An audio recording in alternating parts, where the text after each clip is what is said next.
కర్ణుడి జీవితాన్ని పరిశీలించేటప్పుడు ఎక్కడికి ఏ సందర్భంలో ఎక్కడ వరకు అక్కడ వరకే పరిశీలన చేయండి. అంతేకాని తొందరపడిపోయి ఆ తర్వాత ఎప్పుడో ద్రౌపదీ వస్త్రాపహరణంలో కర్ణుడు చేసినవి అవన్నీ ఇప్పుడే దృష్టిలో పెట్టుకుని తీర్పు చెప్పద్దు. ఇప్పుడే మొట్టమొదటిసారి జీవితంలో భారతం చదువుకుంటున్నాం, భారతం వింటున్నాం అనుకుని ఆలోచన చేయండి. ఆ తర్వాత కథ ఏమిటో మనకి తెలియదు, ఇప్పుడే వింటున్నాం మనం భారతం అనుకుని వినండి, అనుకుని చదవండి. మీరు ఆ పిల్లవాడిని ఏమైనా తప్పట్టగలరా? ఎలా తప్పడతారు? ఆ తల్లి వదిలేద్దాం అనుకుంటోంది, పోనీ తండ్రి ఏమైనా చేరదీశాడా? నన్ను మన్నించుగాక సూర్యుడు, ఆయన ఏమీ చేరదీయలేదు. నా బిడ్డ నువ్వు వదిలేస్తే నీ పెంచుతా అని ఆయన అలా. ఆవిడ నా కొడుకని చెప్పలేను, అందుకని నేను ఇంటికి తీసుకెళ్ళను, నేను వీడిని పెంచను, నేను వదిలిపెట్టేస్తాననుకుంది. ఈమె మనసులో భావాన్ని గ్రహించాడు సూర్యుడు. గ్రహించి దొరికినవాడు బిడ్డన్ని పెంచడానికి కొంత ఆధారవు కూడా కల్పించాలి కదూ. అందుకని ఆయన ఏం చేశాడంటే గంగా నదిలోనే ఒక గొప్ప మంజూష, ఒక పెట్టి కొట్టుకొచ్చింది. ఆ పెట్టి పట్టుకుని విప్పి చూసింది కుంతీదేవి. అందులో బంగారము, అమూల్యమైనటువంటి రత్నములు ఇవన్నీ కూడా పెట్టెలో ఉన్నాయి. ఇప్పుడు ఆ పిల్లాన్ని వదిలేయాలి. అది అంత తేలికేం కాదు కుంతీదేవికి. వదిలేయడం ఒక బాధ, వదిలేశానన్న బాధ గుర్తొచ్చినప్పుడల్లా కాలుస్తుంది, చెట్టు తొర్రలో మంట. ఆ పిల్లాడి కంటి ముందు కనపడి చెప్పలేకపోతే నా కొడుకని అప్పుడెంత బాధ. ఆ కొడుకే తన కొడుకులకు ఎదురొస్తే అప్పుడెంత బాధ. అది ఆ పుండుని అలా కెలుకుతూనే ఉంది ఆవిడ జీవితాంతం. ఒకటే తప్పు, అది తప్పని చెప్పలేం, చాపల్యం. ఆమె ఏమి పాపం ఇతర రకమైనటువంటి భోగమును అపేక్షించి చేసిన దోషం కూడా కాదు. కానీ ఏ కోణంలో చేసినా, ఏ హృదయంతో చేసినా అది మాత్రం కన్యాగర్భమైంది. అది శాపం ఎవరికైంది అంటే ఒక రకంగా కుంతీదేవికైంది, మానసికంగా చిత్తక్షోభ పొందింది. ఇంకొక రకంగా పాండవులకైంది. సొంత అన్నగారిని శత్రువర్గంలోకి వెళ్ళిపోయాడు. తెలిసా? వాళ్ళకి తెలియదు, కానీ ఎదురొచ్చాడు. ఆయనకి తెలిసింది, ఏమీ చేయలేకపోయాడు, వెనక్కి రాలేకపోయాడు. అప్పటికే దుర్యోధనుడికి మాట ఇచ్చేశాడు. ఆయన నలిగిపోయాడు. చిట్ట చివరికి చంపేశాక తెలిసింది మా అన్నయ్యని. ఎంత ఏడిచారు, ఒక్క పొరపాటు. కానీ కొన్ని కొన్ని పొరపాట్లు పర్వాలేదు, కాలంలో సర్దుకుంటాయి, మచ్చ పోతుంది. కొన్ని పొరపాట్లు జీవితంలో కాదు, యుగం దాటిపోయిన తర్వాత కూడా ప్రవచనాల్లో చెప్తారు, పుస్తకాల్లో ఉంటాయి. ఆ పొరపాట్ల జోలికి వెళ్ళవద్దు ఎవరైనా సరే. అది భారతం యొక్క సందేశం అని అనకుండా ఎలా సాధ్యం అవుతుంది మరి భారతం చదివాక?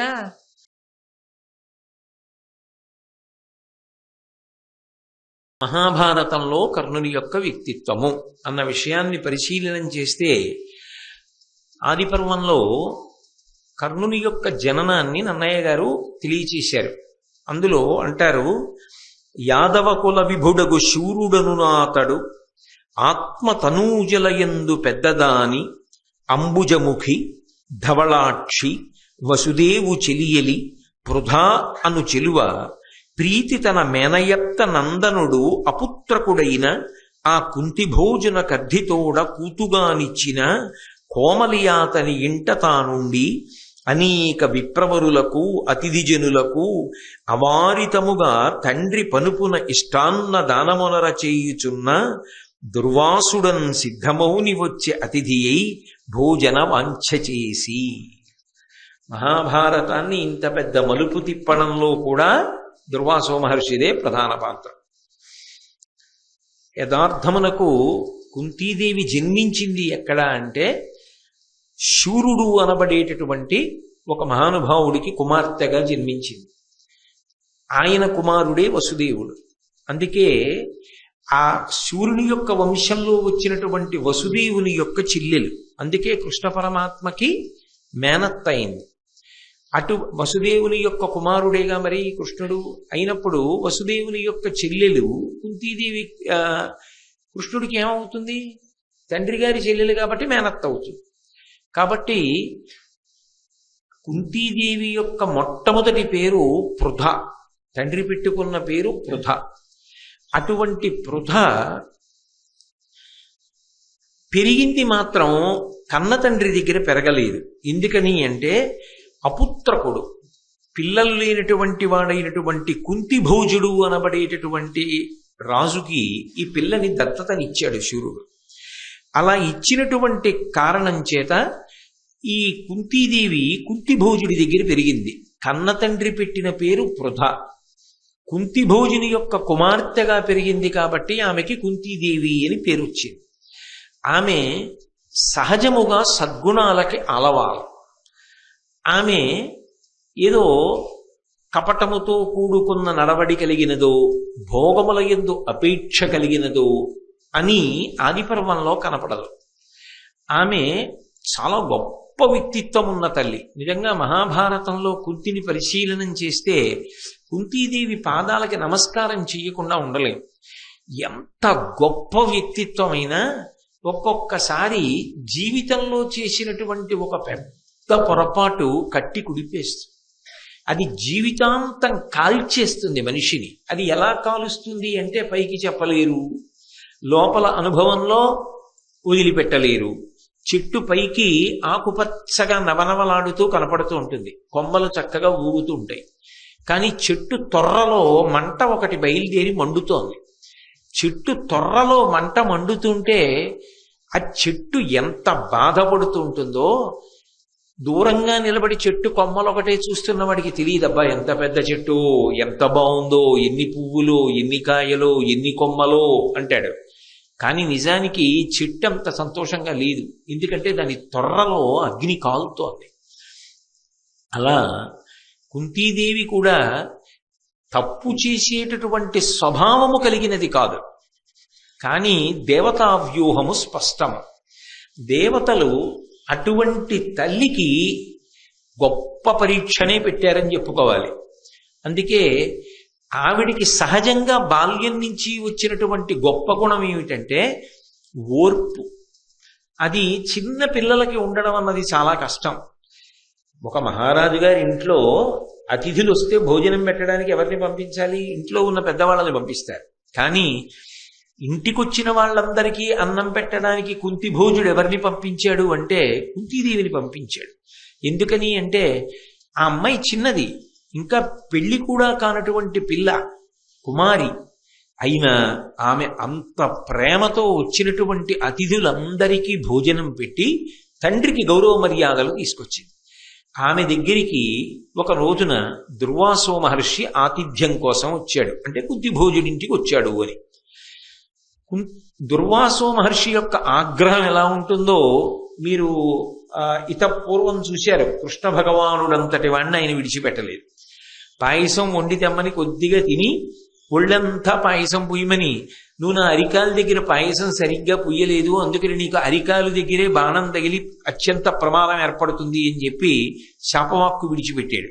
సరే, అది మంగళప్రదం అవుతుంది, ఆ కారణం చేతనే అవతారమును ఎప్పుడోప్పుడు వదిలిపెట్టాలి కాబట్టి వదిలిపెట్టి పరమపదంలో ప్రవేశించడానికి ఆస్కారము కలుగుతుంది అని కూడా చెప్పాడు. అటువంటి దుర్వాసో మహర్షి ఒకనాడు కుంతిభోజని ఇంటికి ఆతిథ్యం కోసం అని వచ్చాడు. అలా వచ్చినటువంటి వాడు ఆతిథ్యాన్ని స్వీకరించేటప్పుడు, ఆయనకి ఆతిథ్యం ఇచ్చేటప్పుడు సాధారణంగా ఎవరు నుంచుతారు? ఎవరైనా పరిణతి కలిగిన వాళ్ళు కాస్త వయస్సులో పెద్దవాళ్ళని పెడతారు. ఎందుకంటే ఆయన సామాన్యుడు కాడు, క్రోధధారి, ఏమో ఎప్పుడు ఏం కోపం వస్తుందో కాస్త పెద్దవాళ్ళని చూడమని అంటారు. కానీ చిత్రం ఏమిటంటే కుంతీదేవే సపర్య చేసింది, కుంతీదేవే భోజనం పెట్టింది. అంటే వయసుతో సంబంధం లేకుండా ఆవిడ పరిణతి అటువంటిది. ఆయన భోజనం అంతా చేశాడు. కుంతీదేవి చేసిన సేవల చేత ఎంతో సంతోషాన్ని పొందాడు. ఒక పెళ్లి కాని పిల్లకి ఆ వరం అవసరమా అని మనం అనుకుంటామేమో, కానీ భారత కథా గమనానికి ఆ వరం ఎంతో అవసరమని త్రికాలవేది అయినటువంటి మహర్షి భావన చేసి ఉంటాడు. అందుకే ఆయన వెళ్ళిపోతూ ఒక వరం ఇచ్చాడు. నువ్వు ఎప్పుడైనా ఎవరైనా దేవతని నేను నీకు ఉపదేశం చేసిన మంత్రం చేత ఆహ్వానం చేస్తే వాళ్ళొచ్చి నీకు సంతానాన్ని అనుగ్రహిస్తారు అని చెప్పి ఆ మంత్రాన్ని ఉపదేశం చేసి వెళ్ళిపోయాడు. ఆయనతో ఉండే గొడవ ఎలా ఉంటుందంటే, ఈ మంత్రం నాకెందుకు అంటే అదో గొడవ, అందుకని ఇచ్చింది పుచ్చేసుకుంటే అయిపోతుంది. అందుకని ఆ మంత్రాన్ని ఒక కన్య ఉపదేశాన్ని పొందింది. అది నిజానికి తర్వాత కాలంలో భారతాన్ని నిలబెట్టింది. ఆ వరం వల్లే కదా ధర్మరాజు గారు భీముడు, అర్జునుడు, నకులుడు, సహదేవుడు పుట్టారు. ఆ వరమే నిజానికి భారతాన్ని దుర్యోధనుడి వైపు నుంచి కూడా నడిపించడానికి కారణమైంది. ఈ వరం కుంతీదేవిలో ఎందుకో ఒకప్పుడు ఒక చాపల్యానికి కారణమైంది. ఆమె సహజముగా చాపల్యము కలిగినటువంటి పిల్ల మాత్రం కాదు. అప్పుడు ఏమనుకోవాలి అంటే బుద్ధిని ప్రచోదనం చేసేవాళ్ళు ఎవరు? దేవతలు ప్రచోదనం చేస్తారు. అందుకే కదా ఏ పూజ చేసినా ఆఖరణ లఘుగాయత్రిలో ప్రచోదయాత్ అని అడుగుతారు. ఎందుకో ఒక రోజున ఆమె బుద్ధి అలా ప్రచోదనమైంది. ఆమె గంగా స్నానానికి వెళ్ళింది. గంగలో స్నానం చేసి చూసేటప్పటికీ భానోదయం అవుతోంది. సూర్యబింబాన్ని చూసింది. ఎర్రటి బింబాన్ని తదేకంగా చూడరు, బంగారు వర్ణంలోకి వచ్చినటువంటి బింబాన్ని చూసింది. అది ఎంతో అందంగా ఉంటుంది, మాంసచిక్షువుతో చూడ్డానికి యోగ్యంగా ఉంటుంది. ఆ బంగారు రంగులో ఉన్న బింబాన్ని చూసేటప్పటికీ ఆవిడికి ఎందుకో దుర్వాసో మహర్షి ఇచ్చినటువంటి వరం జ్ఞాపకానికి వచ్చింది. అబ్బా, వెలుగుల ముద్ద, బంగారు వర్ణంలో ఉన్నాడు, ఇట్లాంటి పిల్లాడు నాకు పుడితే అనుకుంది. అసలు అప్పుడు ఎందుకు ఆలోచన ఆవిడికి? ఎందుకో అప్పుడు వచ్చింది ఆలోచన. అసలు అలా అని చూస్తే ఏమవుతుందో చూద్దాం. లోకంలో ఎలా ఉంటుందంటే కొన్ని ఇలా చేస్తే ఏమవుతుందో చూద్దామనో ఆలోచన వస్తూ ఉంటుంది. కానీ కుంతీదేవి అలా పరిణతి చాలా తక్కువ ఉన్నదని అనుకోవడానికి వీల్లేదు. పైగా అదే చిన్న విషయమా చిరక విషయమా? ఓ పిల్లాడిని కన్నెపిల్ల పొందడం అంటే ఆమెకి తెలియదా దాని యొక్క విపరిణామములు ఎలా ఉంటాయో? అంటే తెలుసు ఆమెకు. కానీ దేవతా వ్యూహం అనే నేను అనుకోవలసి ఉంటుంది, మీరైనా భావన చేయవలసి ఉంటుంది. మహాభారతం ధర్మ సంస్థాపన కోసం జరిగిన కథ కాబట్టి అలా ఒక వ్యక్తి రాకపోతే, దుర్యోధనుడి పక్షాన నిలబడకపోతే భారత యుద్ధం జరిగే అవకాశం లేదు. అందుకే ఆమెకు ఆ చాపల్యం కలిగి గంగానదిలో స్నానం చేసి సూర్యబింబం వంక తిరిగి ఆ మంత్రము తనదగు హృదయమున అక్కన్య నిలిపి ఆదిత్యున కర్ఘ్యమెత్తి నాకు ఇమ్ము ప్రియమ్మున నీయట్టి పుత్రుని అంబుజమిత్ర అర్ఘ్యమిచ్చి ఆ సూర్యబింబానికి ఇస్తూ నీలాంటి కొడుకుని నాకు ఇయ్యి అంది. దేవతలకు ఒక లక్షణం ఉంటుంది. వాళ్ళని ఆ మంత్రంతో పిలిచినప్పుడు వాళ్ళు వచ్చి ఆ కోరుకున్న అనుగ్రహాన్ని కటాక్షించి వెళ్ళిపోతారు. అందుకని బింబం అక్కడే ఉంది. అందులోంచి సూర్యాంశలో సూర్యుడు బయలుదేరి వచ్చాడు, మాంసచక్షువుతో చూడ్డానికి వీలుగా. అయినా ఆయన తేజస్సు, ఆయన రూపం, ఆయన వైభవం అలా ఉంటుంది కదూ. ఆయన వచ్చాడు. వస్తే అని కేలుముగిచి నిలిచిన వనజాయత నేత్ర కడకు వచ్చెను గగనంబున నుండి కమలమిత్రుడు తన తీవ్ర కరత్వముడిగి తరుణద్యుతితో. బింబం క్షణానికి తేజస్సుని పుంజేసుకుంటూ ఉంటుంది. కానీ ఆయన ఏం చేశాడంటే తన తేజస్సుని బాగా తగ్గించేసుకుని ఆ పిల్ల చూడడానికి వీలుగా ఉండేటట్టుగా ఆకాశంలోంచి భూమి మీదకి దిగి ఆమె దగ్గరికి వచ్చాడు.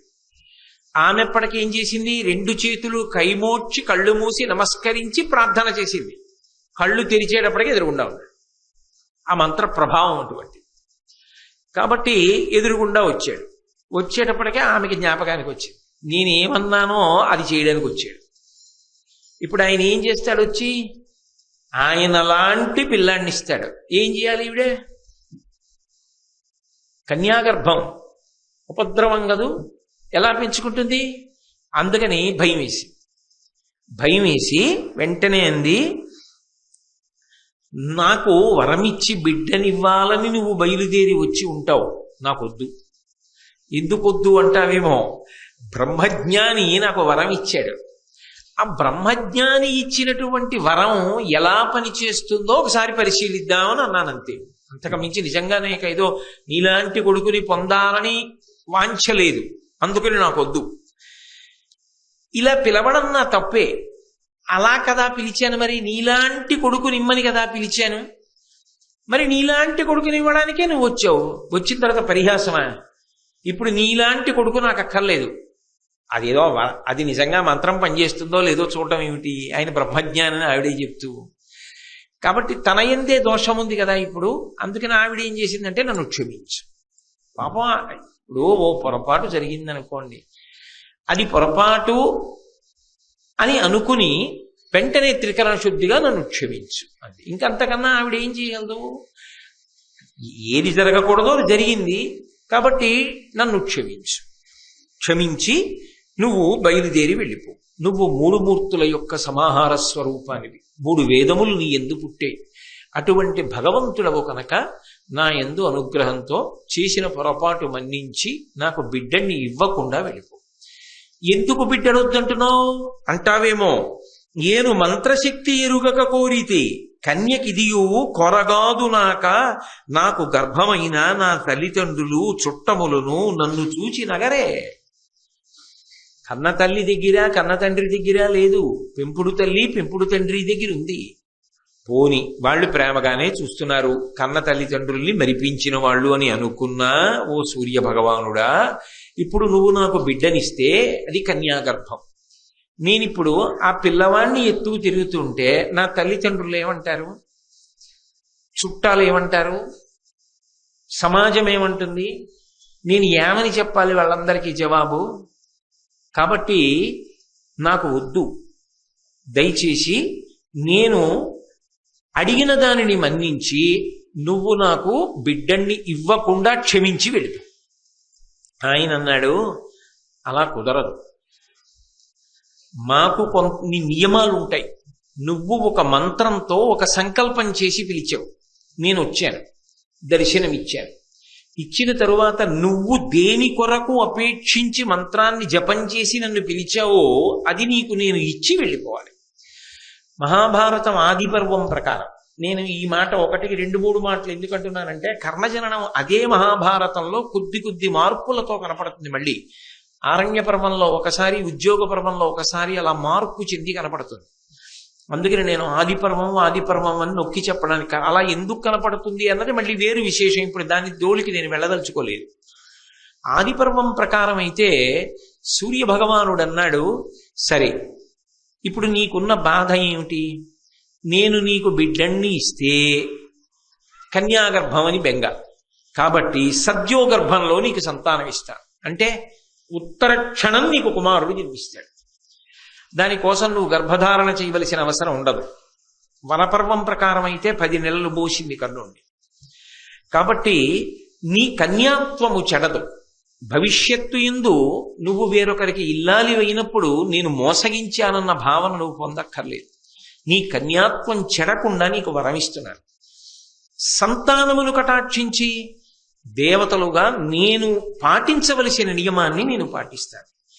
నీకు ఇబ్బంది కలగకుండా నేను ఎంతవరకు అనుగ్రహం చెయ్యగలనో నీ కష్టాన్ని దృష్టిలో పెట్టుకుని అంతవరకు అనుగ్రహం చేయగలను తప్ప, ఈ రెండిటికి దాటి నన్ను పిలిచిన తరువాత, మంత్రజపం చేసిన తరువాత, ఒక కోరిక వెల్లడించిన తరువాత నీకు బిడ్డనివ్వకుండా వెళ్ళిపోవడం సాధ్యం కాదు. ఎందుకంటే ఎవరి ధర్మాన్ని వాళ్ళు పాటించాలి అని సద్యోగర్భమునందు ఒక బిడ్డనిచ్చాడు.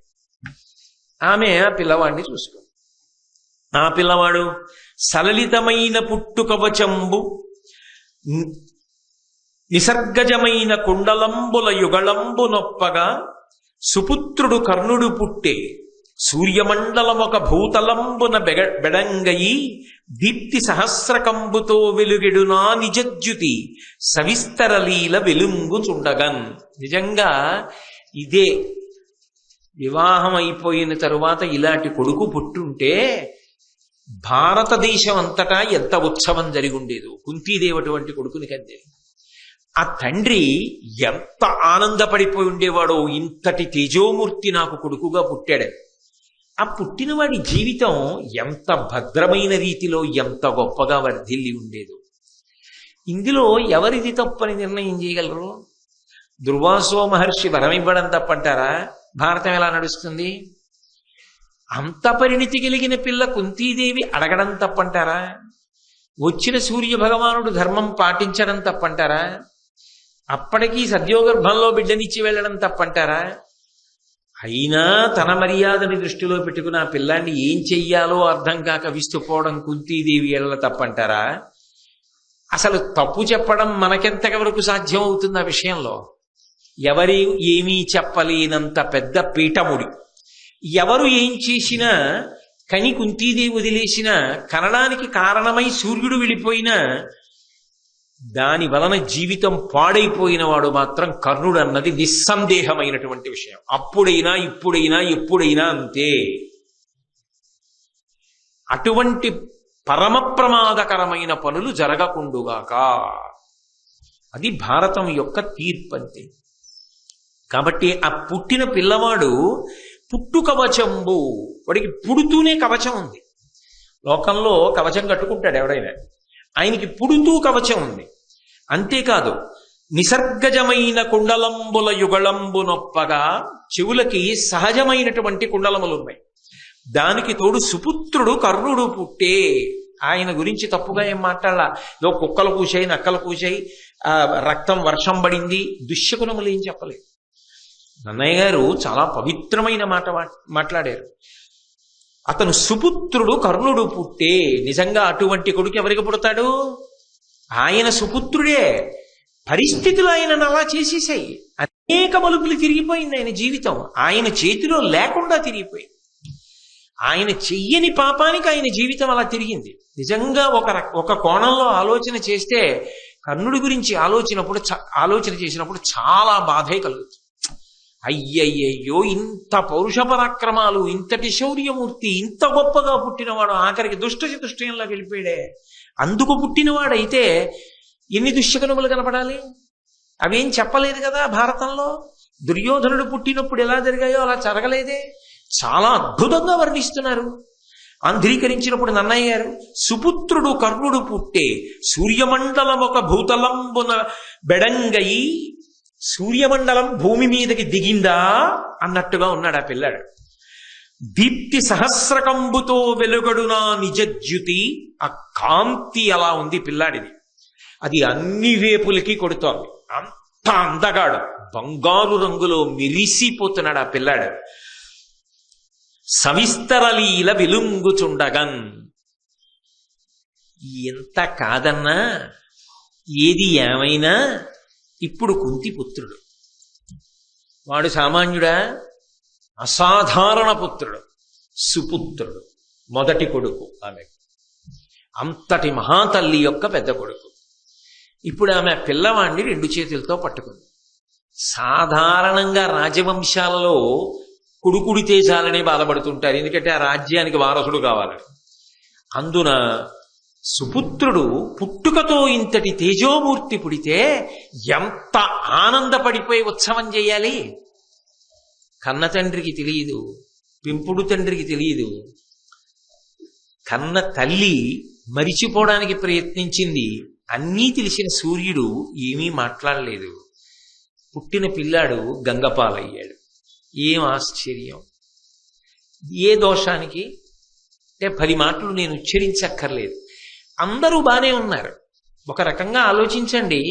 కుంతీదేవికి తర్వాత ఏమైంది? పాండురాజు గారితో వివాహం అయింది. పాండురాజు గారు భర్తృస్థానంలో ఉండగా పుట్టిన వాళ్ళు ఆమె యొక్క సంతానమని సంతోషంగా ప్రకటించుకున్నారు. మేము పాండురాజపుత్రులం అని చెప్పారు. పాపం ఈయన చేసిన తప్పేమిటి? ఆయనదా తప్పు. ఆయన ఏమైపోయాడు? తల్లి ప్రేమని పొందాడా? కర్మసాక్షి, లోకాలకు ప్రభువు సూర్యుడి యొక్క ప్రేమని పొందాడా? ఎవరి ప్రేమని పొందాడు? ఆ పిల్లవాడిని ఎత్తుకుంది, చూసింది, వదలలేకపోయింది.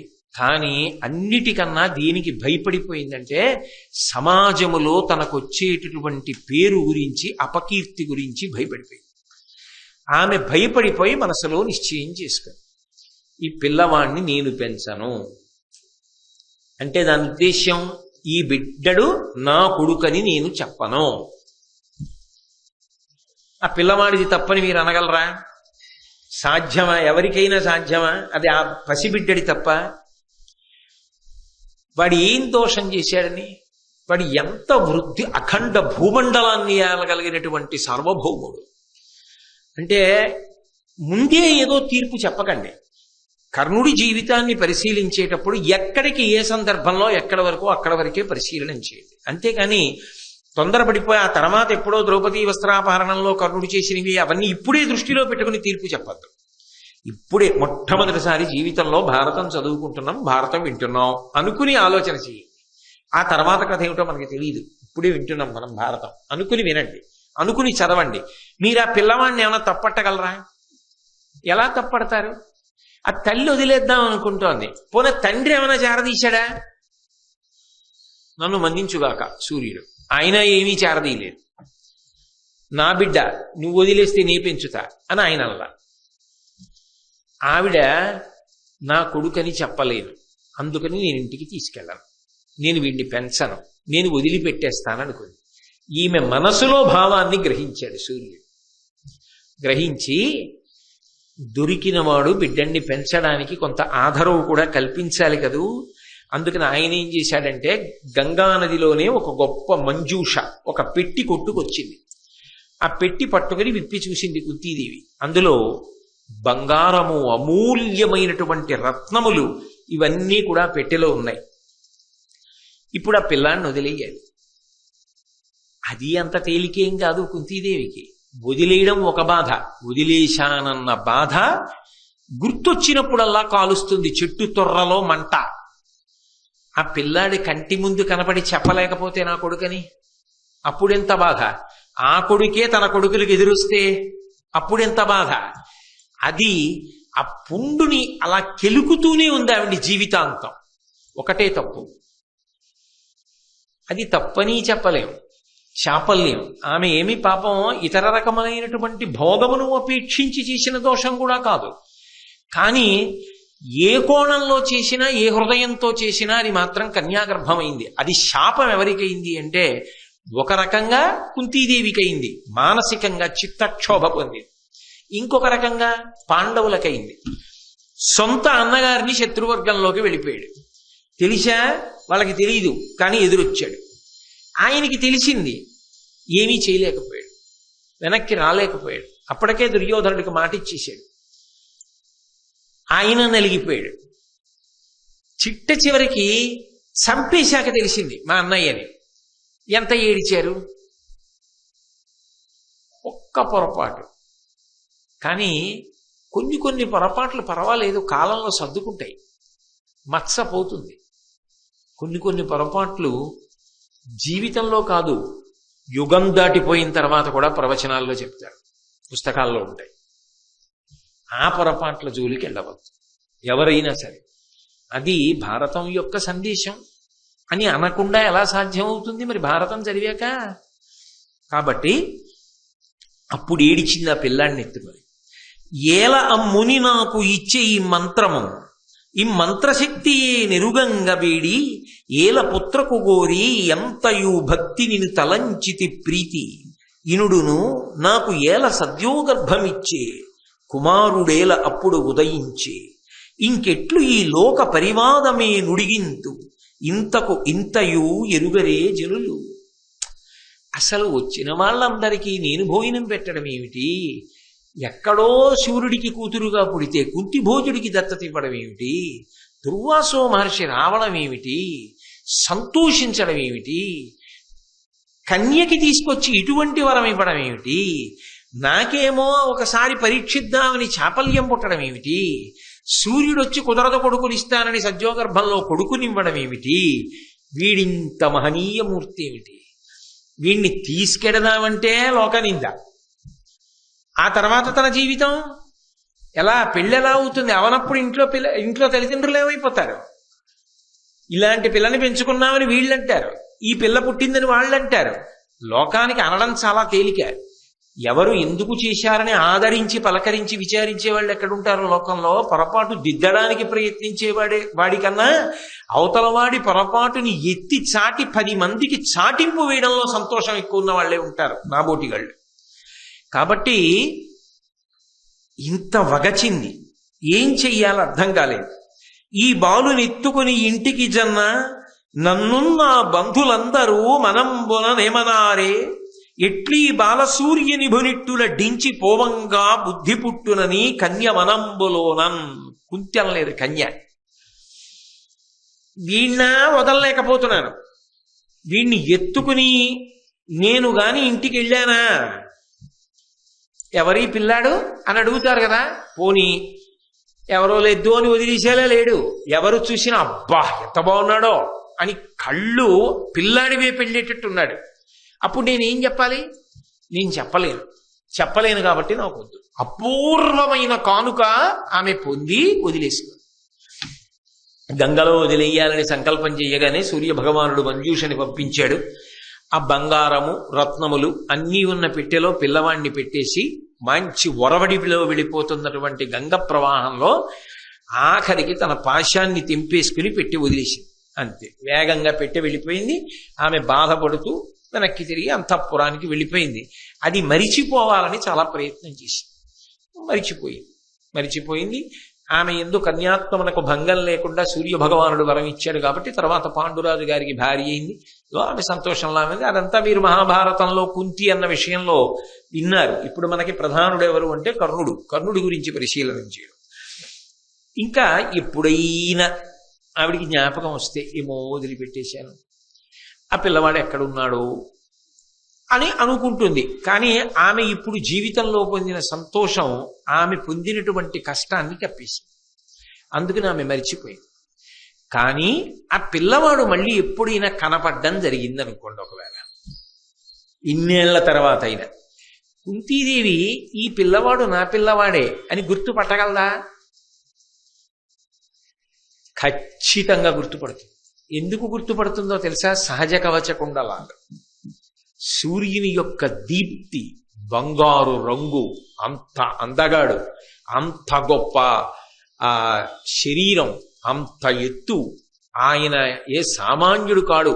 నాకు భారతం చదువుతున్నప్పుడు అనిపిస్తుంది, బహుశా అందరిలో కర్ణుడు అందగాడేమో అనిపిస్తుంటుంది ఒక్కొక్కసారి. ఎందుకంటే ఆ మహాభారతంలో కర్ణుడి గురించి వర్ణించేటప్పుడు ఆయన అంగ సౌష్ఠవం కానీ, ఆయన పొడగరితనం కానీ, ఆయన చేతుల పొడుగు కానీ, ఆ ధనస్సు పట్టుకుంటే ఎలా ఉంటుంది అసలు కానీ అంత గొప్పగా వర్ణిస్తారు. సూర్యుడంటేనే ఎలా ఉంటాడండి మహానుభావుడు, కంటిని ఎంతగా ఆకర్షిస్తాడు, వెలుగుల ముద్ద, ఆయన ప్రతిబింబం, ఆయన యొక్క రూపుతో వచ్చినవాడు కుంతీదేవి యొక్క కుమారుడు అయినప్పుడు అందగాడు కాక ఇంకొకలా ఉంటాడని ఎలా చెప్తారు?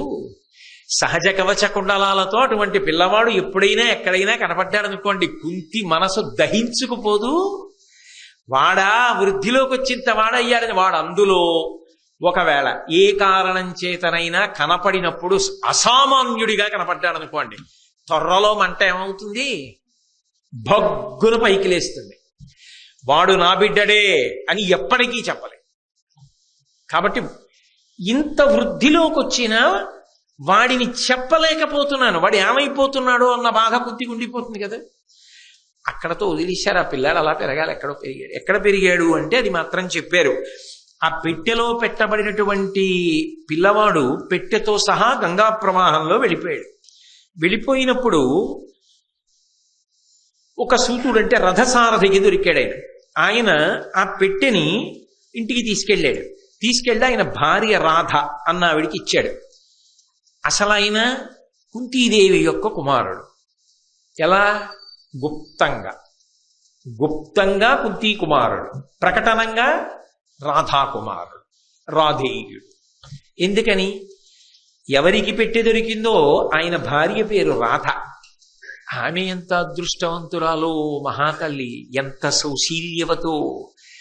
ఆ పిల్లవాడిని తీసుకొచ్చినప్పుడు ఆ పెట్టె దొరికిన ఆయన భార్య దగ్గరికి తీసుకెళ్ళిస్తూ అన్నాడు, ఈ బిడ్డడు నాకు ఈ పెట్టెలో దొరికాడు గంగానదిలో. ఆ పెట్టెలో అమూల్యమైన రత్నములు బంగారం కూడా ఉన్నాయి. అది విచిత్రం. వీడు వస్తూ బిడ్డడే రాలేదు మన ఇంటికి, ఇంత బంగారం ఇన్ని రత్నాలు కూడా తెచ్చాడు. కాబట్టి వీడిని వసుషేణుడు అని పేరు పెడుతున్నాయి పిల్లాడికి అన్నాడు. కర్ణుడి యొక్క అసలు పేరు, ఆ పెంచిన తండ్రి గారు పెట్టుకున్న పేరు వసుషేణుడు. అంటే మీరు ఒకటి గమనించండి, ఒక చోట వదలబడిన వాడు వేరొకరికి దొరికినప్పుడు అంత సంతోషకారకమయ్యాడు. అది విచిత్రం. ఆయన అంత సంతోషంగా పట్టుకెళ్ళి భార్యకి ఇచ్చాడు. ఆ భార్య రాధ ఆ పిల్లవాడిని చేత్తో పట్టుకుంది. పట్టుకోగానే ఆమె మాతృత్వాన్ని పొంది, అబ్బా ఎంత గొప్ప పిల్లవాడు, నా కోసమే దొరికాడు, వీడు నా అనురాగ పట్టి, నా కొడుకు అన్న భావన రాగానే ఆమెకు పాలు చేపునకు వచ్చి ఆమె పాలిచ్చి పెంచింది. ఇదే చెప్పుకున్నాడు కర్ణుడు ఒకసారి. ఆమె పాలు తాగాను, నాకు తల్లి పాలిచ్చింది.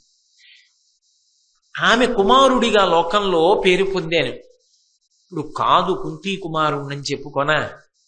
పాలిచ్చిన అమ్మ, పెంచి పోషించిన అమ్మ నా అమ్మ కాదు అని అననా? అనలేనన్నాడు. కర్ణుడు గొప్పవాడు కాదని మీరు ఎలా అనగలరు? నేను ఎలా అనగలను? నేను అనలేను. కానీ ఆయన దురదృష్టవంతుడు అని నేను అనడానికి కారణం ఆయన ఆ గుణములు శోభించలేదు. అవి చెప్పుకోవడానికి అవకాశం రాకుండా అంతకన్నా దుష్టచతుష్టయంలో ఒకడిగానే అపకీర్తి ఎక్కువగా వచ్చింది అంటే ఆయనని కాలం అలా తిప్పేసింది, అనుకోని రీతిలో తిప్పేసింది. ఇప్పుడు దాని దోషమేముందండి? అది బ్రహ్మాండమైనటువంటి సువాసనలు వెదజల్లేటటువంటి పొద. కానీ అది ఎన్ని పూలు పూసినా, అది ఎంత సువాసనాభరితమైనదైనా, ఆ పొద తెలిసో తెలియకో బ్రహ్మాండమైనటువంటి సర్పానికి ఆలవాలమైంది. దాని ఆ పొదలో మధ్యలో పుట్ట పెట్టి ఒక మహాసర్పం పడుకుంటుంది. ఎవరైనా వెడతారా ఆ పొద దగ్గరికి? కోస్తారా పువ్వు? ఆ సువాసన పీలుద్దామని దగ్గరికి వెడతారా? పరిస్థితుల ప్రభావం కర్ణుణ్ణి దుర్యోధనుడి దగ్గరికి తిప్పింది. అక్కడ పోయింది కర్ణుడి యొక్క వైభవం. అయితే ఆయనంతా ఆయన వెళ్ళాడా? ఆయన చేసిన తప్పులకి వెళ్ళాడా? కాదు. ఎలా వెళ్ళాడో, ఎందుకు వెళ్ళాడో పరిశీలనం చేస్తే నిజంగా చాలా చాలా బాధే కలుగుతుంది. అయ్యయ్యో, ఈ మలుపు తిరిగిక పట్టి కదా ఇలా అయిపోయాడు ఈయన అనిపిస్తుంది. అది ఎక్కడ తిరిగింది అన్నది మనం పరిశీలన చేద్దాం. ఆ తల్లి రాధమ్మ ఎంతో ప్రేమతో పాలిచ్చి పిల్లవాడిని సొంత కొడుకుగాని పెంచి పెద్ద చేసింది. ఆ తండ్రి కూడా అంత ప్రేమతో పెంచి పెద్ద చేశాడు. అలా పెంచి పెద్ద చేసినటువంటి పిల్లవాడు పెరిగి పెద్దవాడయ్యాడు. అయిన తరువాత ఒకానొకప్పుడు ఈ కుంతీదేవి పాండురాజు గారిని పెళ్లి చేసుకుంది. పెళ్లి చేసుకున్న తర్వాత ధర్మరాజు, భీముడు, అర్జునుడు, నకులుడు, సహదేవుడు దేవతల యొక్క అంశలలో పుట్టారు. పుట్టిన తర్వాత పాండురాజు గారు శరీరం విడిచిపెట్టాడు. శరీరం విడిచిపెట్టిన తర్వాత మాద్రి సహగమనం చేసింది.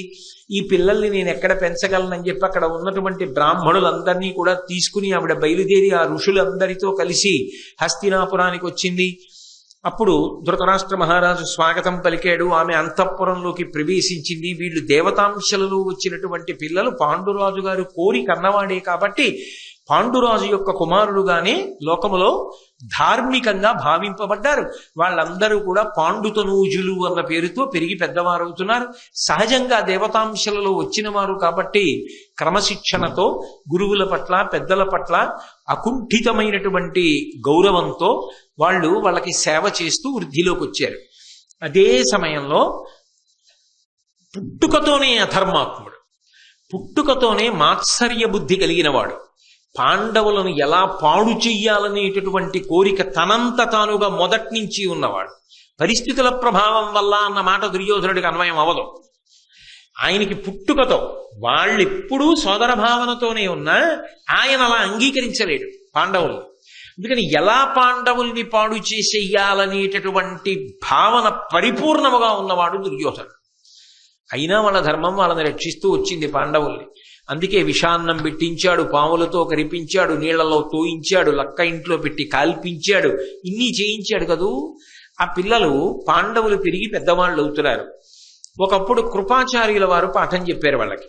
తర్వాత ఒకనాడు ద్రోణాచార్యుల వారు వస్తే భీష్మాచార్యుల వారు సంభావించి ఆ ద్రోణాచార్యుల వారిని పాండవులకు గురువుగా పెట్టాడు. పాండవులకు అంటే పాండురాజపుత్రులకు, ధృతరాష్ట్రుడి యొక్క పుత్రులకు కూడా. వాళ్లతో పాటే కర్ణుడు కూడా నేర్చుకున్నాడు. ఆ రోజులలో మీరు భారతాన్ని జాగ్రత్తగా పరిశీలిస్తే ఏదో కొద్ది ప్రాంతానికి కాదు, ఎక్కడెక్కడ నుంచో వచ్చి ద్రోణాచార్యుల వారి దగ్గర విలువిద్య నేర్చుకునేవారు. అందుకే కర్ణుడు కూడా ద్రోణాచార్యుల వారి దగ్గరే విలువిద్య నేర్చుకున్నాడు. అందుకే గురుడు అన్నమాటే వాడుతూ ఉంటాడు ద్రోణాచార్యుల వారిని ఉద్దేశించి. ఆయన దగ్గరే నేర్చుకున్నాడు.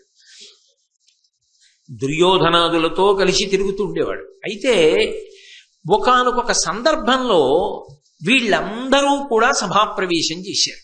ఎప్పుడు అంటే కుమారాస్త్ర విద్యా ప్రదర్శనము అని ఒక ఘట్టం ఏర్పడింది. పిల్లలకి పాఠం నేర్పాడు కదా ద్రోణాచార్యుల వారు. ఈ పిల్లలందరికీ నేర్పిన పాఠం ఏమిటి? ధనుర్వేదం. గొప్పగా అస్త్రప్రయోగం చేస్తారు, కొంతమంది శూలం ప్రయోగిస్తారు, కొంతమంది గదాయుద్ధం చేస్తారు. ఎవరెవరికి ఏ పాఠం చెప్పాడు, అందులో వాళ్ళు ఎంత గొప్పగా ప్రవీణులయ్యారు అన్నది ఆ రాచకుటుంబం అంతా చూడడం కోసమని ఒక గొప్ప రంగస్థలాన్ని ఏర్పాటు చేశారు. ఆ రంగస్థలాన్ని ఏర్పాటు చేసినప్పుడు ఈ పిల్లల యొక్క విద్యాభ్యాసం అయిపోయిన తరువాత వాళ్ళు ఎంత బాగా విద్యని ప్రదర్శన చేస్తారు చూడడం కోసం ధృతరాష్ట్ర మహారాజు వచ్చి కూర్చున్నాడు. పక్కన గాంధారి కూర్చుంది, ఆ పక్కనే కుంతీదేవి కూర్చుంది. భీష్ముడు, ద్రోణుడు, విదురుడు, అశ్వత్థామ, కృపాచార్యుడు, ద్రోణాచార్యుడు వీళ్ళందరూ ఉన్నారు. సరే, పిల్లల్ని ప్రారంభం చేయమన్నారు. ఎవరికి వచ్చిన విద్య వాళ్ళు ప్రదర్శిస్తున్నారు. భీమ దుర్యోధనుల మధ్య గదాయుద్ధం ప్రారంభమైంది. అది ఎలా ప్రారంభమైంది అంటే చివరికి ఏ స్థాయికి వెళ్ళిపోవడం మొదలెట్టిందంటే కురుక్షేత్రాన్ని తలపించేసి వాళ్ళిద్దరూ పిల్లలుగా ఉన్నప్పుడు ఒకరినొకరు చంపేసుకుంటారా అన్నట్టుగా కొట్టేసుకున్నారు. అప్పుడు మధ్యలోకి వెళ్ళి వాళ్ళిద్దరినీ కూడా విడిపించి, అశ్వత్థామ, ఇది కేవలంగా మీరు చదువుకున్న చదువుని చూపించడానికే తప్ప నిజంగా పౌరుష ప్రతాపాలతో చంపేసుకోవడానికా ఏమిటని విడదీసి వెనక్కి తీసుకొచ్చాడు. తరువాత అర్జునుడి యొక్క విలువిద్యా ప్రదర్శనం ప్రారంభమైంది. అర్జునుడు ఆ సభలోకి ప్రవేశిస్తున్నాడు. అక్కడే కుంతీదేవి కూడా కూర్చుని ఎంతో సంతోషంగా ఉంది. ఆవిడ భావనలో ఏముంటుంది, తన బిడ్డల్లో భీముడు గొప్ప గదాయుద్ధం చేస్తాడు, ధర్మరాజు గారు శూలం విసురుతాడు, ధనుర్బాణములు ప్రయోగిస్తాడు, అలాగే అర్జునుడు సకలాస్త్ర సంపన్నుడు. కాబట్టి ఇవన్నీ చూసుకుని తండ్రి లేని బిడ్డలు ఆ తల్లి చూసుకుని ఆనందించాలి. అందులో మాద్రి కూడా లేదు. 5 యొక్క వైభవాన్ని చూసి సంతోషిద్దామని కుంతి కూడా కూర్చుంది. సుతుల విద్యా ప్రవీణత చూచువేట్క ఎంతయును సంతసంబున కుంతిదేవి రాజసన్నిధి గాంధార రాజపుత్రికలన నుండే ఉన్మీలిత నలిన నేత్ర. ఆ ధృతరాష్ట్ర గాంధారీదేవులతో కలిసి కుంతీదేవి కూడా కూర్చుని చూస్తోంది, సంతోషిస్తోంది. ఓ, నా పిల్లలన్నింటిలో పై చేయి, ఎంత బాగా విద్య నేర్చుకున్నారు, ఎంత బాగా విద్యని ప్రదర్శనం చేస్తున్నారని ఆవిడ ఎంతో ఆనందంతో ఆ అస్త్ర ప్రదర్శనాన్నంతటినీ కూడా పరిశీలనం చేస్తోంది. ఆ పరిశీలనం చేస్తుండగా అర్జునుడు సభాప్రవేశం చేశాడు. వెంటనే చూస్తున్న వాళ్ళందరూ కూడా సభికులలో పెద్ద ఎత్తున మాటలు వినపడ్డాయి. వీడే కృతహస్తుడఖిలాస్త్ర విద్యలందు, వీడే అగ్రగణ్యుడు ధర్మవిధులలోన, వీడే భరతవంశం బెల్ల వెలుగా కుంతి కడుపు చల్లగా పుట్టిన ఘనభుజుండు. వాళ్ళందరూ ఏమంటున్నారంటే, వీడే కృతహస్తుడఖిలాస్త్ర విద్యలందు, అస్త్ర విద్యలలో తిరుగులేనటువంటి మేటి ఈయనే, ఈ అర్జునుడే. వీడే అగ్రగణ్యుడు ధర్మవిధులలోన, ధర్మం తెలిసిన వాళ్ళల్లో అగ్రగణ్యుడు ఈ అర్జునుడు. వీడే భరతవంశం బెల్ల వెలుగా, భరతవంశం అంతా వెలిగిపోయేటట్టుగా అపారమైన కీర్తి తీసుకురావడానికి కుంతి కడుపు చల్లగా పుట్టిన ఘనభుజుండు. ఆయన బాణములు వేస్తాడు కాబట్టి మంచి ఎత్తైన భుజములు కలిగిన వాడు. అదిగో ఆ ఘనమైన భుజములు కలిగినటువంటి అర్జునుడు, అదిగో ఆయనే ఆయనే ఆయనే అని చెప్పుకుంటూ ఉండగా అర్జునుడు సభాప్రవేశం చేశాడు. ఇంకా భీముడి విషయంలో భీముడితో సమానంగా దుర్యోధనుడు గదాయుద్ధం చేస్తాడు అన్న ప్రతీతి ఉంది. అర్జునుడి విషయంలో ఆ రోజుల్లో అర్జునుడితో సమానంగా బాణప్రయోగం చేసేవాడు ఉంటాడని ఎవరికీ నమ్మకం లేదు. ద్రోణాచార్యుల వారు కూడా ఏమంటాడంటే, నా శిష్యులలో కల్లా చాలా గొప్పవాడు అంటుంటాడు అర్జునుడిని. కాబట్టి ఆ అర్జునుడు వస్తున్నాడు సభలోకి అనేటప్పటికీ కుంతీదేవి పొంగిపోయింది. అబ్బా, మీకు నేను మొట్టమొదటే చెప్పాను ఆ ప్రసంగం ప్రారంభంలో, దుర్యోధనుడి బాధ కూడా అక్కడే. భీముడికి నేనున్నాను, అర్జునుడికి ఎదురు తిరిగి పోరాడగలిగినటువంటి యోధుడు నా వైపు లేడు. ఎందుకంటే మొదటి నుంచి మాత్సర్యం కదా, మరి ఆ స్థానంలో భర్తీ చేసేవాడు లేడు నాకు. ఇప్పుడు ఇంతమంది అర్జునుడు వస్తున్నాడని జేజేలు పలుకుతుంటే దుర్యోధనుడి హృదయం ఎలా ఉంటుందో ఆలోచించండి. మండిపోతోంది. అవతల కుంతీదేవి పొంగిపోతోంది. ధృతరాష్ట్రుడు బయటపడాడు. చూడ్డానికి ఏం లేదుగా, తర్వాత తెలుసుకుంటాడు ఏమవుతోందో. కాబట్టి ఆ కుంతి ఎంతో సంతోషంగా ఉంది. అర్జునుడు సభాప్రవేశం చేశాడు. అస్త్ర విద్యా ప్రదర్శనం చేయమన్నాడు ద్రోణాచార్యుల వారు. ఆగ్నేయ శరమున అతిభీకరాగ్నియు వరుణాస్త్రమున దుర్వారజలము అనిలబాణంబున అధికానిలంబును మేఘాస్త్రమున మహామేఘచయము పుట్టించు మరియును భూమి బాణంబున భూ ప్రవిష్టుండగు భూరి ఘోర శైల బాణంబున శైలరూపము దాల్చు వీరుడు అదృశ్యాస్త్ర విద్య పేర్మిత నదృశ్యదేహుండగు తక్షణంబా హ్రస్వుడగు దీర్ఘుడగు సూక్ష్ముడగు రయంబుతోడ రథ మధ్య గతుడగు దుర్గతుండు అగు మహీతల గతుడగు అద్భుతముగా. అర్జునుడు ఎన్ని అస్త్రములను ప్రయోగించాడు అంటే చూసేవాళ్ళందరూ ఆశ్చర్యపోయేటట్టుగా వారుణాస్త్రాన్ని ప్రయోగించి అద్భుతమైనటువంటి పెద్ద నీటిధారలు పడేటట్టుగా చేశాడు. అలాగే వాయవ్యాస్త్రాన్ని ప్రయోగించి గొప్ప గాలి పుట్టించాడు. మేఘాస్త్రాన్ని ప్రయోగించి పెద్ద మేఘమండలాన్ని సృష్టించాడు. భూమి బాణంబు భౌమ్యాస్త్రాన్ని ప్రయోగించి ఆయన భూమి యొక్క రూపాన్ని పొందాడు. అలాగే శైలాస్త్రాన్ని ప్రయోగించి పర్వత రూపం కింద మారిపోయాడు. అలాగే ఒకప్పుడు అదృశ్యాస్త్రాన్ని ప్రయోగించాడు, తాను కనపడకుండా పోయాడు అస్త్ర ప్రభావం చేత. ఒక్కొక్కసారి ఆయన ఒక్కొక్క అస్త్రాన్ని ప్రయోగించి ఒక్కొక్క మంత్రాన్ని ఆయన లోపల మననం చేసినప్పుడు పుట్టివాడైపోతాడు, పొడుగువాడైపోతాడు, లావుగా అయిపోతాడు, సన్నగా అయిపోతాడు. అకస్మాత్తుగా భూమి మీద కనపడతాడు, రథంలో కనపడతాడు, రథం నొగల మీద కనపడతాడు. ఇవన్నీ చూస్తే సభలో ఉన్న వాళ్ళందరికీ ఎంత ఆశ్చర్యంగా ఉంటుంది. ఆ పిల్లల్లో అర్జునుడు ఒక్కడే చెయ్యగలడు ఇలా. ద్రోణుడు కూడా అలా స్థానపట్టాడు.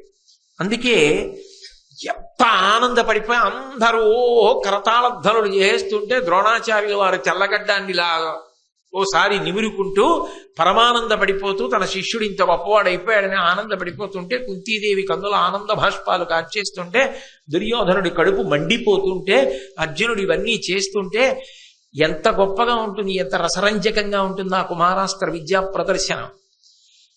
అప్పుడు వచ్చాడు అనుకోకుండా ఎవరు? కర్ణుడు.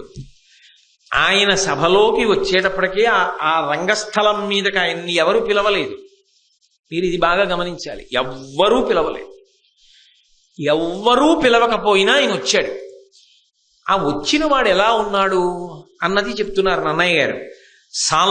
సాలప్రాంశు నిజోజ్వలత్కవచు శశ్వత్కుండలోద్భాసితును బాలార్క ప్రతిమును శరాసనధరును భద్దోగ్ర నిస్త్రంశు శౌర్యాలంకారు సువర్ణవర్ణు ఘను కర్ణాఖ్యుం జగత్కర్ణ పూర్ణాలోలద్గుణు చూచి చూపరు ప్రభూతాశ్చర్యులై రచటన్.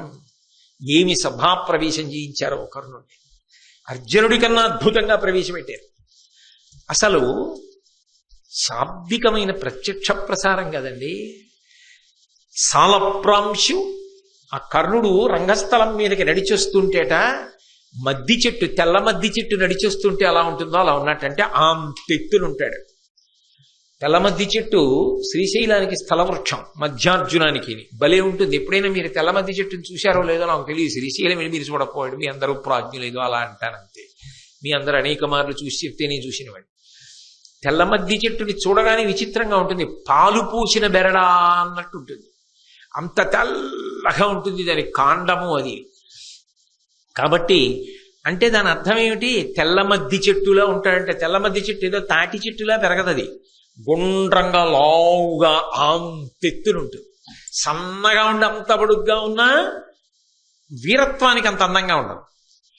బాగా లావుగా ఉండి పొట్టిగా ఉన్నా అంత అందంగా ఉండదు. లావుగా ఉండి పొడుగ్గా ఉండి తగినంత చూడగానే అబ్బా స్ఫురద్రూపి, అంత తెల్లగా ఉండి అంతెత్తున తెల్ల మద్ది చెట్టు ఎలా ఉందో అలా ఉన్నాడన్నారు అంతే నన్నయ్య గారు.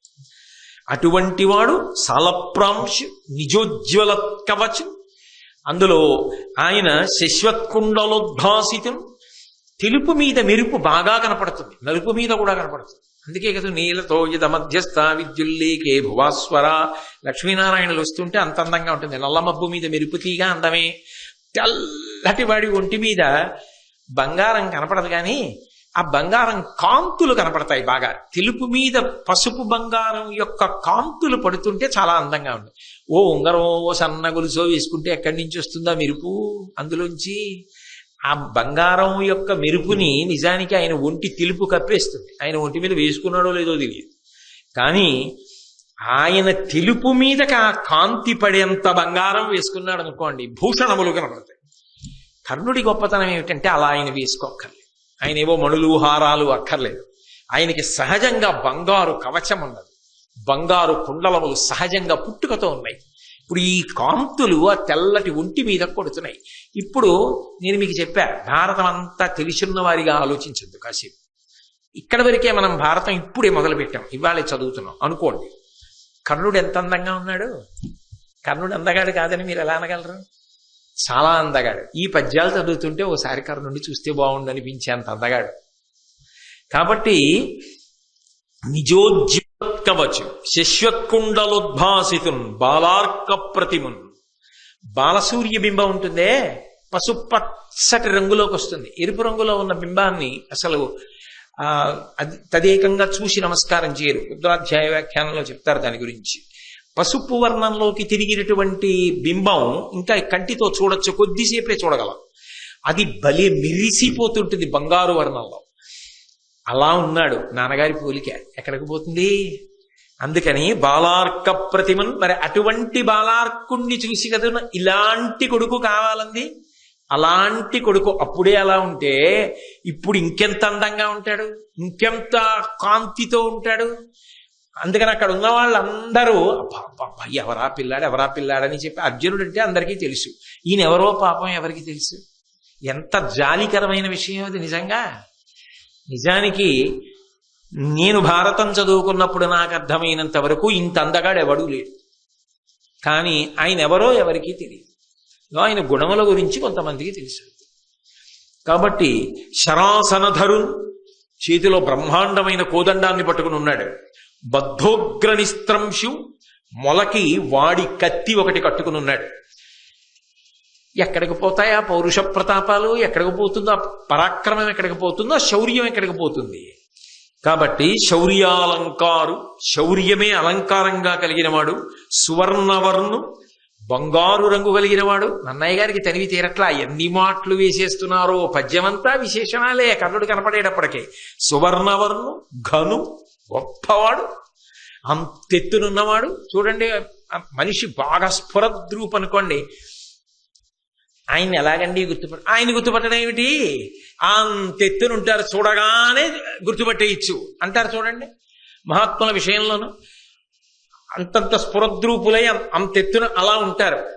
కొంతమంది శంకర భగవత్పాదులు ఎలా ఉంటారని అడగక్కర్లేదు. ఆయన మహానుభావుడు ఇలా చూడగానే బాలసూర్య బింబల్లా వెలిగిపోతుంటారు అంతెత్తున. శంకరాచార్యులు వారు ఎవరైనా అడగడం ఏమిటండి అనం. అలా ఘను, కర్ణాఖ్యున్, కర్ణుడిని పేరు కలిగినటువంటి వాడు.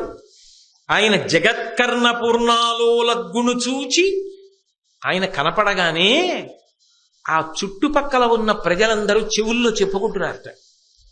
ఆయన ఎవరికి సంబంధించిన వాడు ఎవరికి తెలియదు, కానీ ఆయన మంచి గుణముల గురించి చెప్పుకుంటున్నారు. చాలా మంచివాడయా పిల్లాడు, చాలా క్రమశిక్షణ కలిగిన వాడు, గురుభక్తి ఉన్నవాడు, ఎంత సాధన చేస్తాడో తెలుసా అని. చాలా మంచివాడు, ఎవరికి ఏదన్నా ఉపకారం చేయాలంటే ముందుంటాడు. అంటే ఇప్పటి వరకు కర్ణుణ్ణి మీరు దుష్టచతుష్టయంలో పెట్టడానికి సాధ్యం అవుతుందా? భారతం చదివేసిన వాళ్ళలా మాట్లాడకండి. ఇక్కడ వరకు ఆయన గురించి ప్రజలు మంచిగా చెప్పుకున్నారా లేదా? అటువంటి కర్ణుడు చూపరు ప్రభూతాశ్చర్యులై రచటన్. చూసిన వాళ్ళందరూ ఇప్పటిదాకా ఏం చూస్తున్నారు? అర్జునుడు వేస్తున్న అస్త్రాలు చూస్తున్నారు. ఇప్పుడు కూడా వాళ్ళ దృష్టి దేని మీద ఉండాలి? అమ్మో, తర్వాత అర్జునుడు ఏం చేస్తాడో అని అటుండాలి. కానీ ఇంత చేసి దృష్టిని ఆకర్షించిన అర్జునుడు కర్ణుడు సభాప్రవేశం చేసేటప్పటికి ప్రజలందరి దృష్టి ఆయన వైపుకి వెళ్ళింది. అబ్బా, ఎవర్రా అలా ఉన్నాడు? కర్ణుట్ట మంచివాడు, చాలా మంచివాడు అండి. ఎవరబ్బాయి, ఏమిటి, ఎక్కడి నుంచి వచ్చాడు, ఏం చేస్తాడు, ఏమో తెలియదు.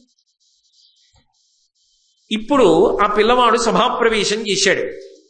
ధృతిదరిగి మోహమూర్ఛాన్వితయైనను సంభ్రమించి విదురుడు ప్రత్యాగత జీవ చేసినప్పుడు అతిశీతల చందనోద కాసేకమునన్. వాళ్ళిద్దరూ దెబ్బలాడుకునేటటువంటి సందర్భం ఏర్పడితే కుంతీదేవి మూర్ఛపోయింది. ఎందుకంటే చూడక చూడక చూసింది కొడుకుని. చందనపు నీళ్లు చల్లి విదురుడు ఆవిడికి స్పృహ వచ్చేటట్టుగా చేశాడు. అయితే మీరు ఇక్కడ ఒకటి గమనించాలి.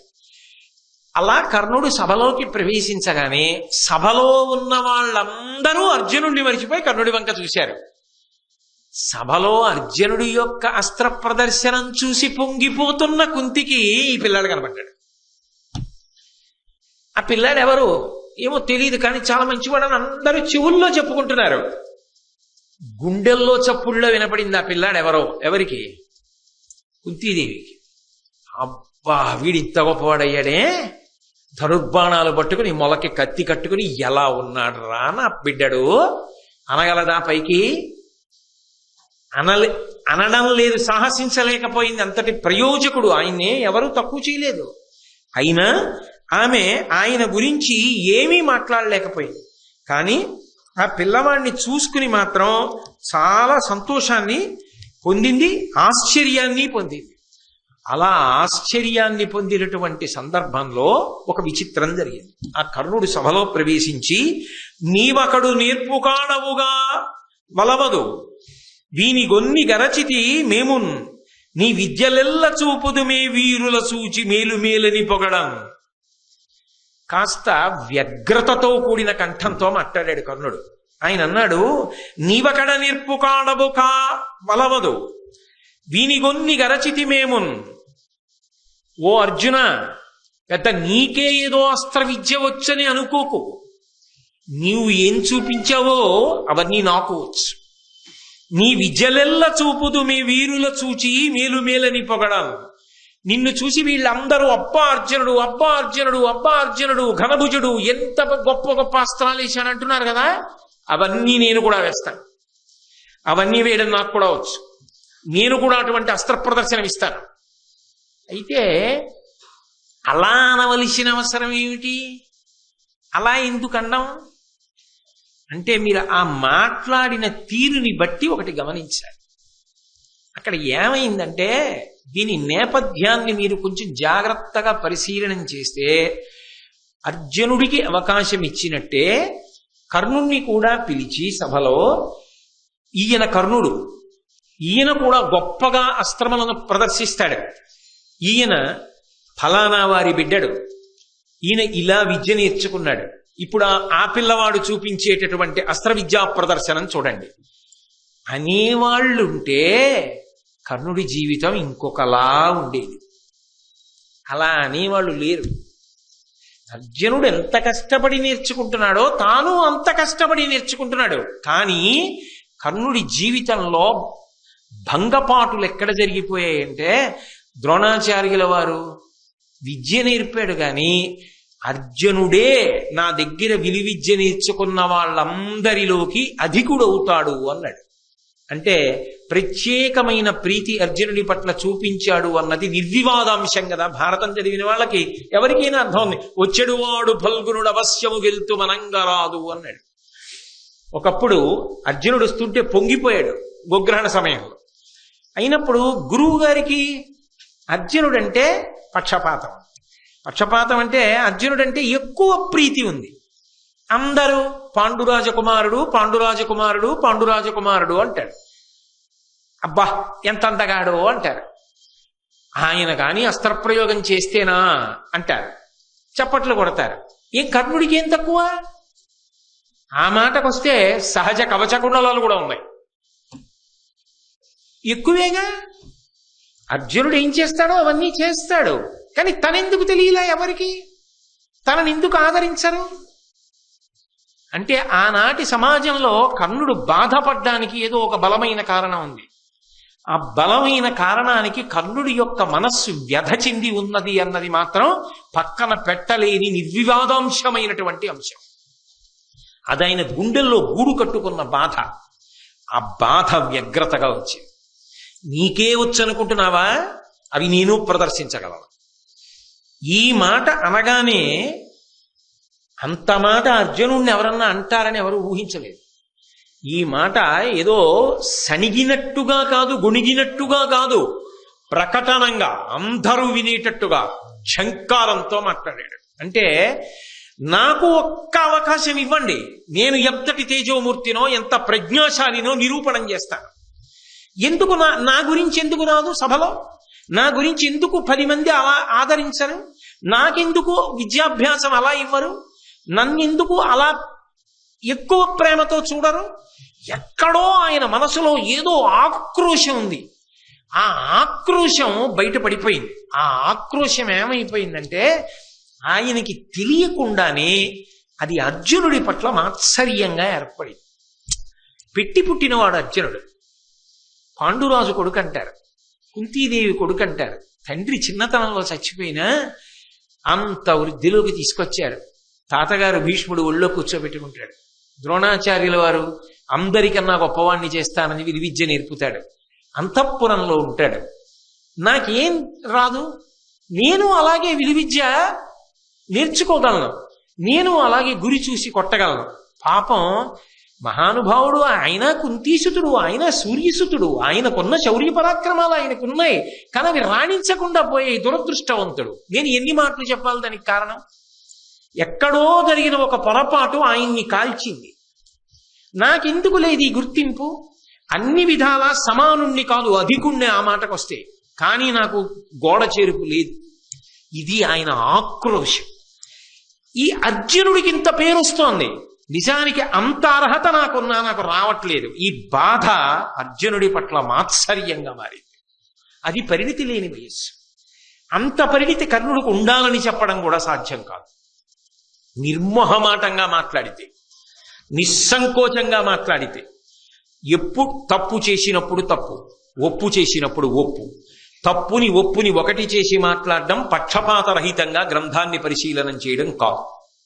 కాబట్టి ఉన్నది ఉన్నట్టే మాట్లాడాలి. ఇది అర్జునుడి పట్ల మాత్సర్యంగా మారింది కర్ణుడికి. అందుకే నాకు కూడా ఒక అవకాశం ఇవ్వండి అని ఆయన ద్రోణుణ్ణో కృపాచార్యుల వారినో ఎవరినో అడగలేదు. ఆయన అర్జునుడిని ఉద్దేశించి మాట్లాడాడు సభలో. అప్పుడు అర్జునుడి తప్పేమిటి? ఆయనకు అవకాశం ఇచ్చారు, ఆయన అస్త్ర విద్యా ప్రదర్శనం ఆయన చేశాడు, అంతవరకే కదా. కానీ అల్లో ఇంతమంది జేజేలు పలుకుతున్నారే సభలో, ఇంతమంది గొప్పవాడు, ఘనభుజుడు, పాండురాజకుమారుడు, కుంతీసుతుడు, అర్జునుడు ఇంత పొగుడుతున్నారు, ఇవి నీ చేయలేనా? అవలీలగా చేస్తారు. అన్నయ్య గారు మాట అన్నారు కూడా, ఇవన్నీ అవలీలగా చేశాడు కర్ణుడు అన్నారు. అంటే అర్జునుడి కన్నా ఎలా తక్కువ ఆ స్థాయిలో? తక్కువ అని చెప్పడం కుదరదు. కానీ మీరు ఒకటి ఆలోచించండి, మరి ఏ రకంగానూ తక్కువ కాకపోయినా ఆ అవకాశం రానప్పుడు, ఆ కీర్తి రానప్పుడు, ఆ ఆదరణ లోపించినప్పుడు, అటువంటి ప్రోత్సాహం లభించినప్పుడు ఆయన మనసు బాధపడితే అది ఎలా తప్పడతారు మీరు? సమర్థనీయమే, కానీ పరిణితి లేని స్థితి అర్జునుడి పట్ల మాత్సర్యంగా మారి ఇది పెట్టుబడైంది దుర్యోధనుడికి. వెంటనే అర్జునుడు చూశాడు. ఆయన అనుకున్నాడు, ఇక పూర్వం ద్రోణాచార్యుల వారి దగ్గర ఆయన విద్యాభ్యాసం చేస్తుండగా చూశాడు అర్జునుడు. అనినా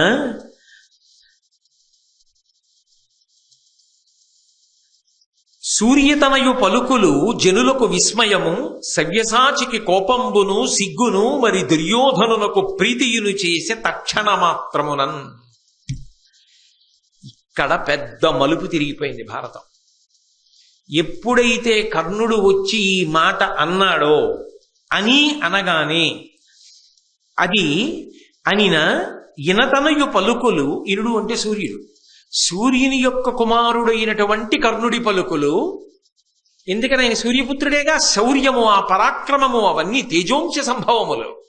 మహానుభావుడు నిజంగా ఆయన దురదృష్టం కప్పేసింది ఆయన. కాబట్టి ఆ జనులకు విస్మయము, అందరూ ఆశ్చర్యపోయారు. ఉత్తిరే డంబాలేదు అందామంటే అలాగే కనపడుతున్నాడు, నిజంగా అలా నిలబడగలిగిన వాళ్ళ కనపడుతున్నాడు. అందుకని జనులకు ఆశ్చర్యం వేసింది. అదేమిటి, మరి ఇంత తేజోమూర్తి అయితే అసలు ఇతని గురించి లోకంలో అంత ఆ పేరు ఎందుకు బయటికి రాలేదు? కాబట్టి జనులకు విస్మయము, సవ్యసాచికి కోపంబు సిగ్గు. అర్జునుడికి అందరూ నన్ను పొగుడుతూ నేనేదో ఇంత గొప్పవాడిని అనుకునే సమయానికి ఈయన వచ్చి ఇలా అనేటప్పటికీ నా పరువు పోయింది కదా, కోపం. ఆయన ఇవన్నీ ప్రయోగిస్తే ఇంకా నా గొప్ప ఏమిటి? సిగ్గు. అంటే నీతో సమానుడు ఇంకొకడు ఉండగా, లేదా నీకన్నా అధికుడే ఉండగా నీకు ఇంత కీర్తి లోకం ఇవ్వడం అంగీకరించవలసిన విషయం కాదు. కానీ అర్జునుడు కోరి తెచ్చుకున్నది కాదు. ఆయన అస్త్ర విద్యా ప్రదర్శనం చేశాడంతే. మాత్సర్యంగా కర్ణుడు ఎందు మారిపోయింది. ఆ పరిస్థితులు అటువంటివి. దానికి కర్ణుడిని తప్పు పట్టడానికి కూడా లేదు. కాబట్టి మరి దుర్యోధనునికి ప్రీతియును చేసే తక్షణ మాత్రం దుర్యోధనుడికి మాత్రం గొప్ప సంతోషం వేసి. ఎందుకని?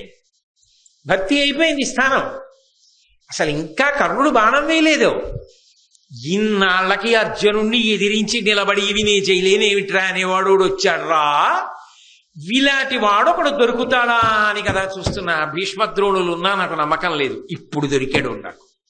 ఆ దుర్యోధనుడి మనసు పొంగిపోయి ఇప్పుడు ఆ కర్ణుడు జారిపోకుండా పట్టేసుకోవాలి. దుర్యోధనుడు పట్టేసుకున్నాడు అనుకోండి, కర్ణుడు దుర్యోధనుడి వైపు వెళ్ళిపోయాడు అనుకోండి, పాపం ఆయన జీవితం అపకీర్తి వైపుకి వెళ్ళిపోతుంది. ఎన్ని గుణములు ఉన్నవాడెంత, ఎంత శౌర్యం ఉన్నవాడైనా పాము పుట్ట చేరిపోయింది పొదలోకి. దుర్యోధనుడు సంతోషాన్ని పొందాడు.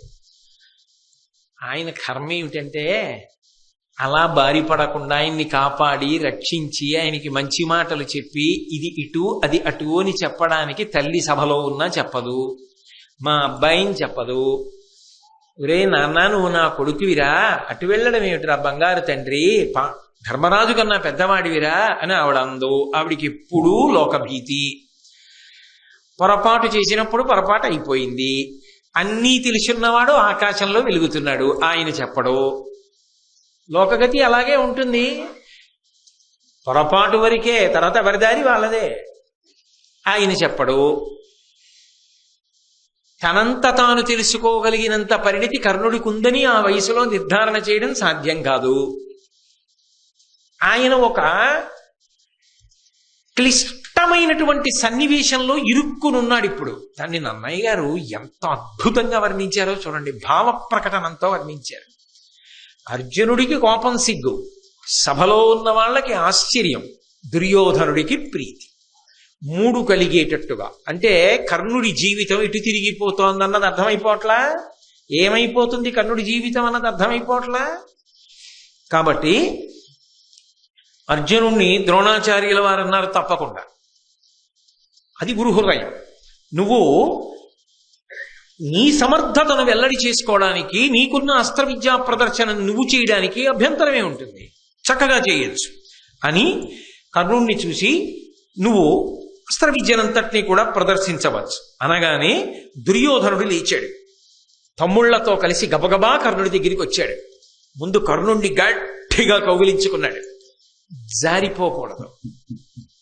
తాను ముందు ఆయన్ని తన వైపుకి తెచ్చేసుకోవాలి. ఇంకా వేశాడా బాణం? వేయలేదు, అక్కర్లేదు. నమ్మకం వచ్చేసింది. ఎందుకని? అసలు ఆ రూపే చెప్పేసింది, ఆ ధైర్యం చెప్పేసింది, ఆ ఊపు చెప్పేసింది. చేసేస్తాడు. లేకపోతే ఇంతమంది మధ్యలో ఇలా మాట్లాడలేడు. ఇంకాసేపు అయితే ఏమవుతుందో. అలా అవ్వకుండానే నేను నా వైపుకి తిప్పేసుకోవాలి. అందుకే లేచి వచ్చి కౌగిలించేసుకున్నాడు. అందులో దుర్మార్గుడు ఎవరైనా ఉంటే ప్రారంభం నుంచి దుర్యోధనుడే. తమ్ముళ్లతో వచ్చి కౌగిలించేసుకుని, నీవు నాకు మిత్రుడివి, నాకు నా బంధువులకు మేలు చేకూర్చి నాతో కలిసి రాజభోగాలను అనుభవించు అంటే ఏమిటి? పూర్ణ చేస్తున్నాడు. అర్జునుడు అంతఃపురంలో ఉన్నాడు, మాతో పాటు రాజభోగాలను అనుభవిస్తున్నాడు. నువ్వేం తక్కువ అర్జునుడి కన్నా? నువ్వు అంతఃపురంలో ఉండు నాతో. దుర్యోధనుడికి ఏదో ధైర్యం లేకుండా యుద్ధానికి ఎలా వెడతాడు? దుర్యోధనుడు యుద్ధానికి వెళ్ళకపోతే అధర్మాత్ములందరూ మడిసిపోవడం అన్నది ఎలా సాధ్యమవుతుంది? అసలు కృష్ణ పరమాత్మ యొక్క అవతార ప్రయోజనం ఎలా నెరవేరుతుంది? నరుడి యొక్క అవతారమైనటువంటి అర్జునుని యొక్క అవతార ప్రయోజనం ఎలా నెరవేరుతుంది? ఆ అవతార ప్రయోజనము నెరవేరాలి అంటే దుర్యోధనుడు కురుక్షేత్ర సంగ్రామానికి రావడంలో పూనికని పొంది తీరాలి. అలా పూనికని పొందాలి అంటే ఆయనకి ఒక గొప్ప గొప్ప నమ్మకస్తుడైనటువంటి స్నేహితుడు. ఆ స్నేహితుడు కూడా అర్జునుణ్ణి వధించగలడు అని ఆయనకి నమ్మకం ఉన్నటువంటి వాడు ఒకడు ఉండాలి. ఆ స్థానాన్ని మహాభారతంలో భర్తీ చేసిన వాడు కర్ణుడు. కర్ణుని యొక్క వ్యక్తిత్వం మహాద్భుతమైనటువంటి రీతిలో కొనసాగుతుంది. యథార్థమునకు కర్ణుడు లేకపోతే కురుక్షేత్ర యుద్ధం జరిగి ఉండేదా అన్న విషయాన్ని నిష్పక్షపాతంగా పరిశీలనం చేస్తే జరిగి ఉండేది కాదు అన్న విషయమే స్పష్టంగా గోచరమవుతుంది. అందుకే ఆ ధర్మ సంస్థాపన యందు భగవంతుని యొక్క వ్యూహమునందు ప్రణాళికా రచన యందు కర్ణుడు చాలా ప్రధానమైనటువంటి పాత్రని పోషించాడు. దుర్యోధనుడి యొక్క ఆశలన్నీ కర్ణుడి మీదే. ఎందుకనంటే భీముడికి సంబంధించినంత వరకు దుర్యోధనుడి నమ్మకం ఏమిటి అంటే తాను ప్రతిఘటించగలను అని. అందుకే నిరంతరం భీముడి మీద విజయం సాధించడం కోసం అనితర సాధ్యమైనటువంటి రీతిలో పరిశ్రమ చేస్తూ ఉండేవాడు. ఆ విషయాన్ని భీమ దుర్యోధనుల మధ్య జరుగుతున్నటువంటి గదాయుద్ధ సందర్భంలో సాక్షాత్తుగా కృష్ణ భగవానుడే అర్జునుడికి చెప్పినటువంటి విషయాన్ని నేను పూర్వం మహాభారతంలో శ్రీకృష్ణుడు అన్న విషయాన్ని పరిశీలన చేస్తున్నప్పుడు మీతో ఉటంకించడం జరిగింది. అందుకని ఆయన భీముణ్ణి నేను మట్టు పెట్టగలను అని ఒక ప్రధానమైన విశ్వాసాన్ని పొందాడు. కానీ అర్జునుడి విషయం దగ్గరికి వచ్చేటప్పటికీ అర్జునుణ్ణి మట్టు పెట్టగలిగినటువంటి గొప్ప యోధుడు తన వైపు ఒకడు ఉన్నాడు అన్న పరిపూర్ణమైన విశ్వాసము దుర్యోధనుడిలో లేదు. భీష్మద్రోణాదులు లేరా అంటే భీష్మద్రోణాదులు ఉన్నారు, కానీ వాళ్ళకి పాండవ పక్షపాతం ఉన్నది అని, వాళ్ళకి బంధు సంబంధమైనటువంటి ఆప్యాయత ఆ పాండవుల యందు ఎక్కువగా ఉన్నది అని ఒక కృతనిశ్చయం దుర్యోధనుడికి. అందుకే ఆయన అర్జునుణ్ణి సంహరించగలిగినటువంటి వీరుడు ఎవరైనా లభిస్తాడా, అలా లభించినట్లయితే నేను పాండవుల్ని మట్టు పెట్టడం చాలా తేలికవుతుంది.